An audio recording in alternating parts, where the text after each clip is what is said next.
to Mariia Mezentseva, Member of Parliament first. And Mariia, I want to understand from you, as a Member of Parliament in Ukraine, is there an apprehension now that there will be an escalation from the Russian side? Will Russia launch bigger strikes on Ukraine? They're claiming this was a terrorist attack from Ukraine.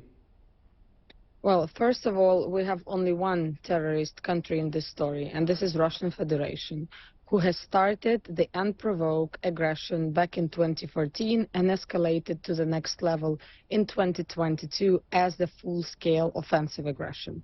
And this is something we don't even debate, because in your story there was a comment that the word Ukraine threat. Well, we have only a Russian threat, not only towards Ukraine, but towards the rest of the world, towards India as well, in terms of energy security, food security, and other means of security, which has been calculated by UN. It's 1.7 billion people on the planet in 94 countries. Mariia Mezentseva, the fact remains that there was a drone strike on the Kremlin. We know that this is a provocation of Kremlin to say, I am citing Russian propaganda, that this has been a purpose launch of drones on Kremlin.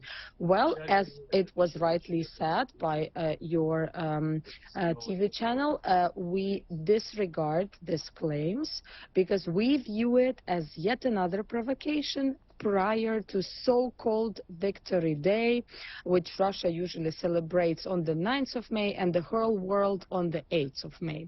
So we have had, I am in Kiev right now, I can tell you that we have had several air raid alarms, as we have almost on daily basis in my city, home region Kharkiv as well. And this, the counteroffensive which Russia is referring to is a normal response to what has been going on the field.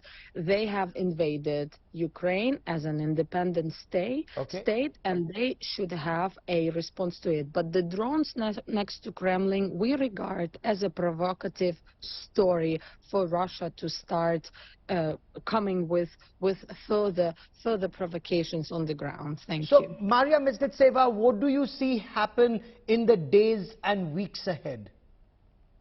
We see that Ukraine as a state, together with allied partners, you have mentioned the visit of President Zelenskyy to Finland with regards to military aid, humanitarian aid, and other programs of restorations of critical infrastructure, which Russia has destroyed. And by the way, it's also a genocide according to 1948 declaration, not only the mass deportation. Okay, we are waiting.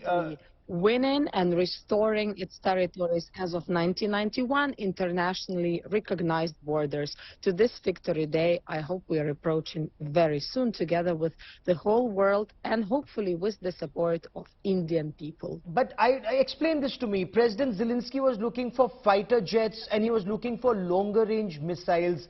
You know, whether it's with the United States of America or with NATO countries, or even at this Nordic summit where he's met and is meeting the 5 heads of state of the Nordic countries, are you getting the fighter jets and the longer range missiles, ma'am?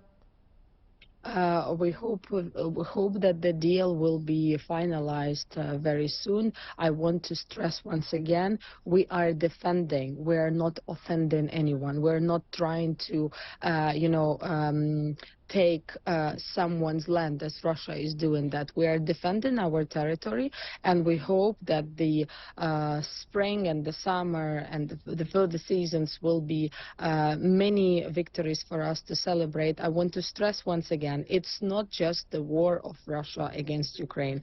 Russia has started the war against the whole civilized world, and we're very much looking forward also to the summit in Bratislava, for instance, the GLOBSEC forum, where we usually meet with Indian leaders and discuss further opportunities of cooperation.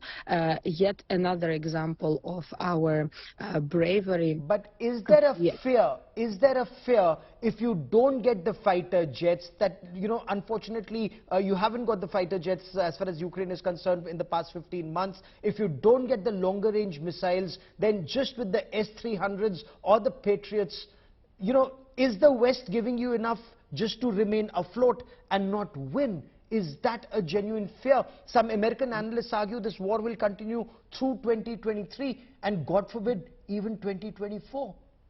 Very brief answer. We are fearless. You know that we are the nation of bravery, and we are, let's say, infecting with this bravery the whole world in a very positive sense. Everything comes at stages. Back in the days, you know, journalists were saying that Kiev will fall in 3 days, but it didn't happen. And you have seen very optimistic, very great liberation operations in Kherson and Kharkiv region. We hope it will come in the south of Ukraine and in the east and Donbass as well, so that the liberation is rolling and the stages of the debates are ongoing. You know that we have submitted an application for NATO as well. Yes. We think we will strengthen the alliance. We look forward to the Vilnius summit as well this summer.